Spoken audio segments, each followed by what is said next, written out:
Diocesan Shrine and Parish of San Jose de Navotas sa pangunguna ng kanilang kura paroko, Father Rufino Gigi Yabut. Muli palakpakan natin ang Panginoon sa biyayang ito.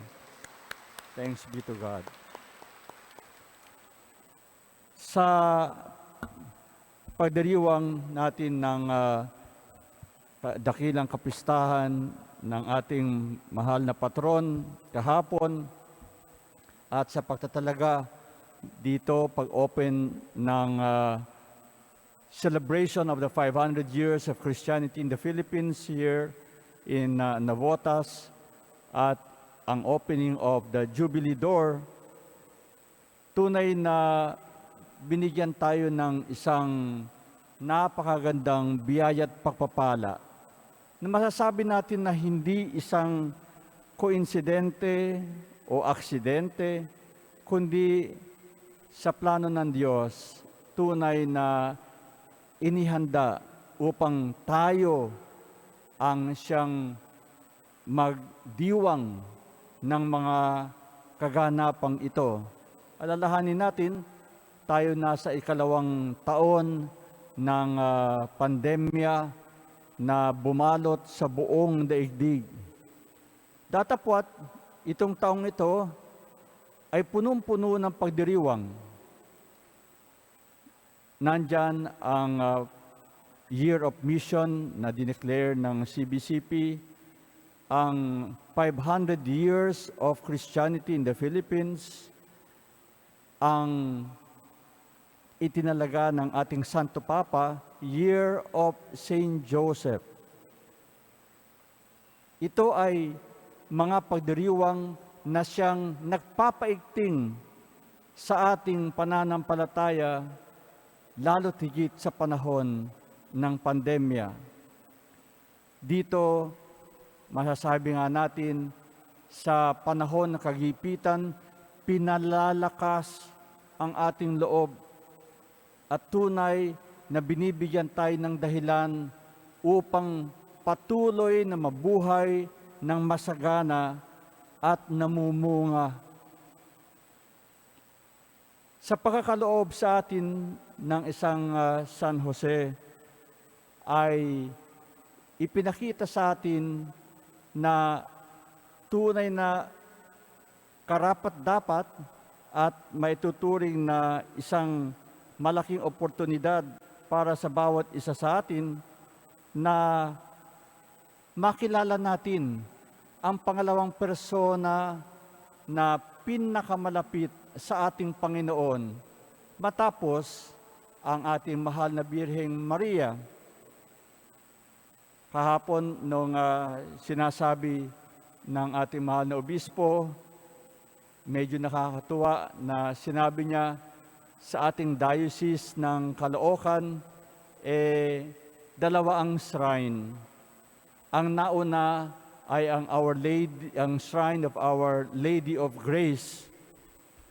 Sabi ni Bishop, yun ang misis. Ngayon, ang Diocesan Shrine of and Parish of San Jose, yun daw ang mister. Nakakatuwa, tunay na nakikita natin na sa ating pag-unawa, hindi mawawala ang bawat isa dito. Alam natin na ang banal na pamilya ay pinangunahan ng isang matatag na ama. Walang iba kundi ang ating patron, San Jose. Kaya si San Jose ang siyang naging tagapagtanggol ng kanyang pamilya, tagapagbigay ng kabuhayan, tagaturo kung ano ang mangyayari at saan pupunta. Siya ang tinatawag na haligi ng kanyang pamilya, ang isang simbahan na maituturing sapagkat naroon ang ating Panginoong Hesukristo. Ang Santo Papa, sa pagdideklara ng Year of St. Joseph ay ipinapaalala sa atin na sa ika-150 taon ng pagtatalaga kay San Jose bilang patron ng buong simbahan ay nararapat lamang na bigyan natin ng pansin ang kanyang buhay. At ito siguro yung unang punto na ibig nating bigyang pansin. Si San Jose ay tunay na kawangis ng ating Diyos Ama sa pagiging ama, hindi lang sa pamilya, kundi sa buong simbahan. Kahapon, ang first reading ay patungkol sa paglikha ng tao. Nilikha ng Diyos ang tao na kanyang kawangis. Katulad, nasa salamin sa atin ang kabanalan ng Diyos. Dapat datapwat alam natin na ito'y sinira ng kasalanan. Pero ang orihinal na pagkalalang sa atin ay biniyayaan, pinagpala, nagkakaroon ng lahat ng kabutihan. Walang ginawang masama ang Panginoon, lalo't higit ang tao na kanyang nakita bilang maganda, maayos, at pinakalooban niya ng biyaya. Kawangis ng Diyos. At sa pagiging kawangis ng Diyos, ang ating patron San Jose, ang ating Santo Papa Francisco, ay ibinigay sa atin ang isang napakagandang apostolic letter, yung Patris Corde, ang mula sa puso ng isang ama. Ganyan minahal ni San Jose si Jesus mula sa puso ng isang ama. Patris Corde. At doon ay inilarawan ng ating Santo Papa ang mga katangian ng ating mahal na patron. Una, bilang isang kaibig-ibig na ama, beloved Father. Siguro maganda nating isipin, ipinagkatiwala ng Diyos Ama ang kanyang kaisa-isang anak kay San Jose. Itong pagtitiwala na ito ay lubos-lubusan. Hindi pagkakatiwala ng sino man ang kanilang anak sa isang tao na wala silang tiwala o hindi karapat-dapat o pinagdududahan. Sa inyo pong karanasan bilang mga magulang, sa mga magulang na naririto at nakikinig, hindi ba't kung hindi man ikaw ang mangangalaga sa iyong anak, ay sisiguraduhin mo na ang mag-aalaga sa kanya ay isang taong iyong pinagkakatiwalaan at lubos na tiwala, walang pagdududa. Yan po si San Jose. Yan si San Jose. Pinagkatiwalaan ng Diyos na maging ama ng kanyang anak dito sa lupa. Kaya nga, tunay na kahanga-hanga ang buhay ng ating mahal na patron. At hindi lang sa kanyang anak, ipinagkatiwala din ang buong simbahan sa Ama ni Jesus sa lupa, kay San Jose. Kaibig-ibig na ama. Isang malambing at mapagmahal na ama. mayroon karamihan sa mga larawan ni San Jose, kasama si Jesus na nakatitig sa kanya. Naalala ko yung isang rebulto ng inukit sa San Jose Seminary na kaibig-ibig. At doon makikita mo si San Jose na hawak sa kamay ang kanyang inaalagaang anak dito sa lupa na si Jesus, na nakatitig sa kanila. Nagtatakpo ang kanilang titig. Na makikita mo doon yung pagtitiwala, pagmamahalan, at pagkakaisa. Malambing at mapagmahal na Ama. Yan si San Jose.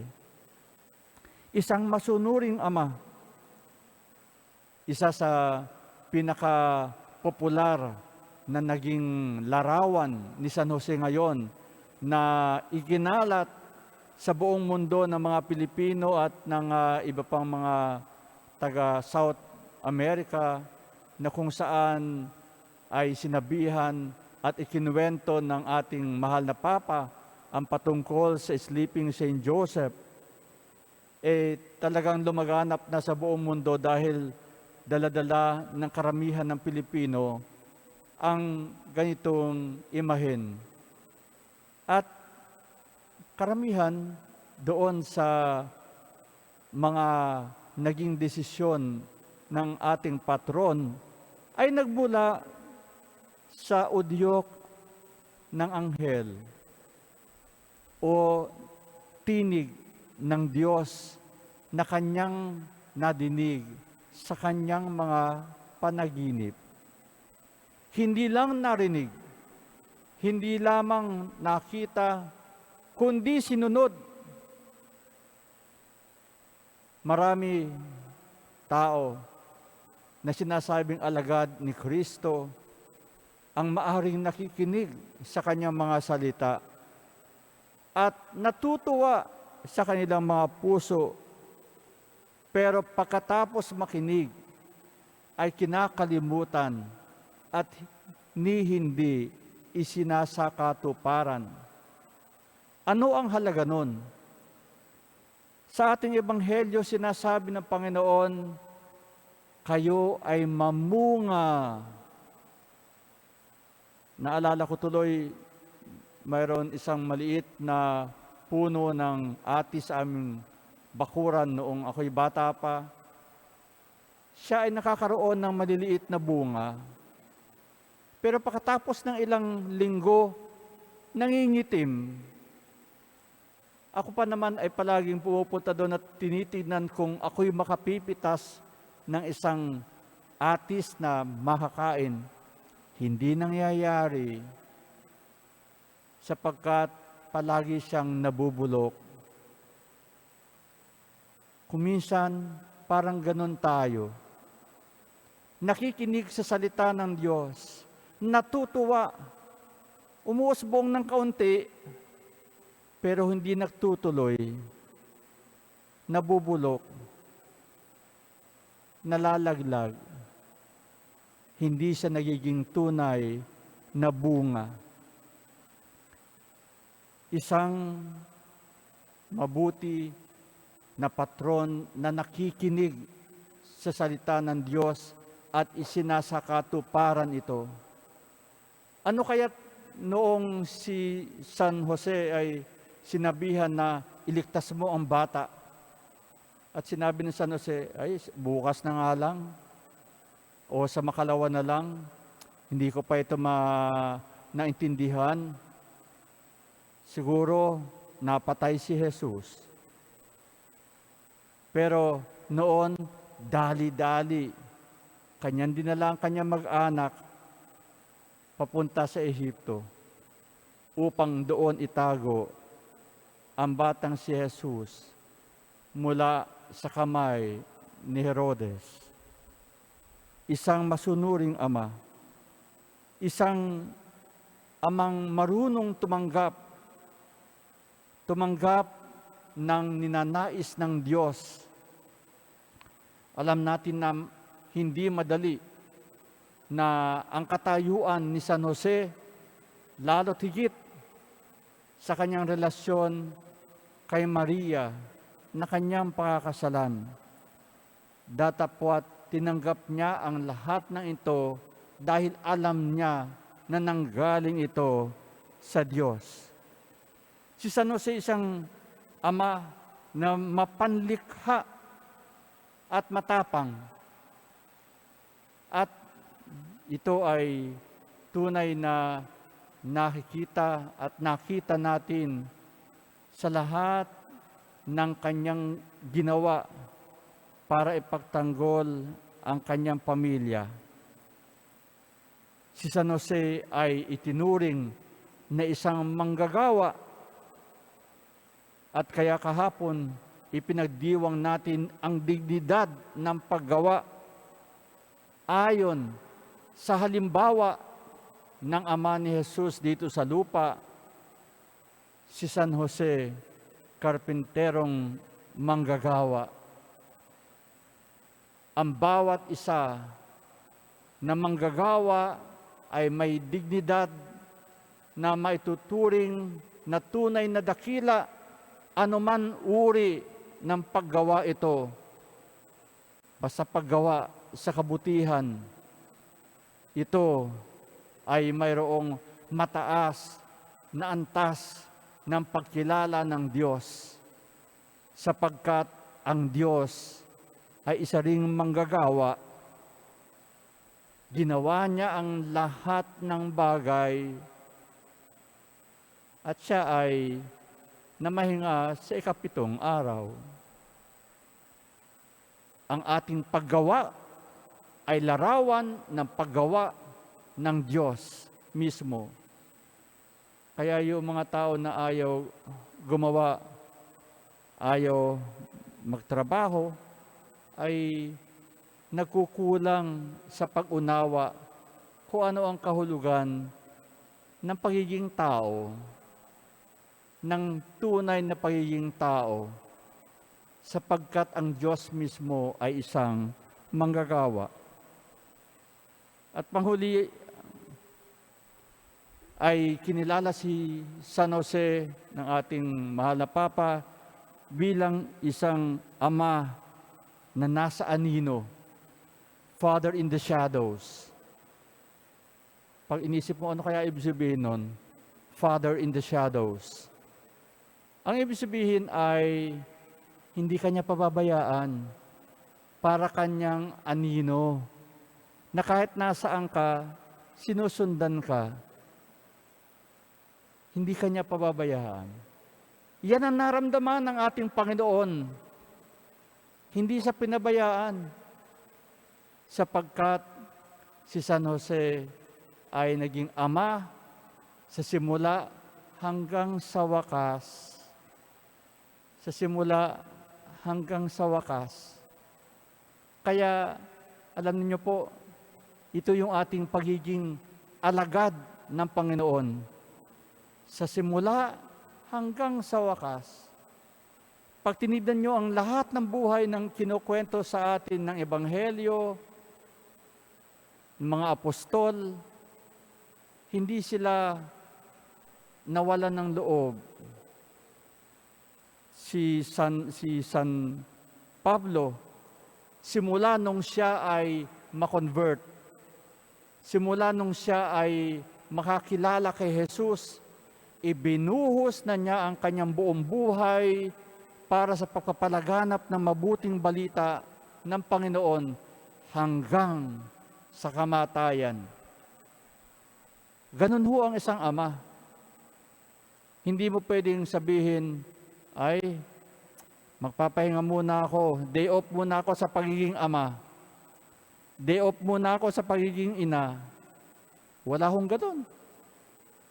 Walang day off sa pagiging ama o sa pagiging ina. Kahit natutulog ka, ama ka pa rin, ina ka pa rin. At ano man ang mangyari sa iyong pamilya, abay, meron kang dapat masabi tungkol doon.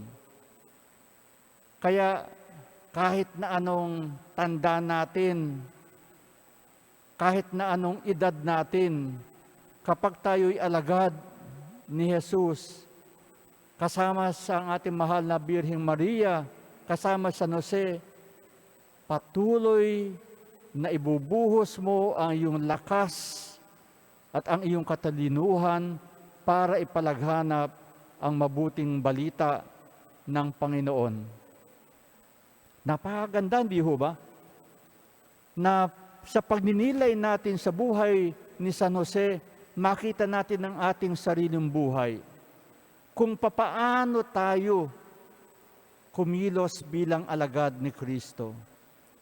Ano ho ba yung pinaka-objective ng ating Patris Corde ng itinuro sa atin ng ating mahal na Papa Francisco? Unay, mahalin natin ang ating patron, San Jose.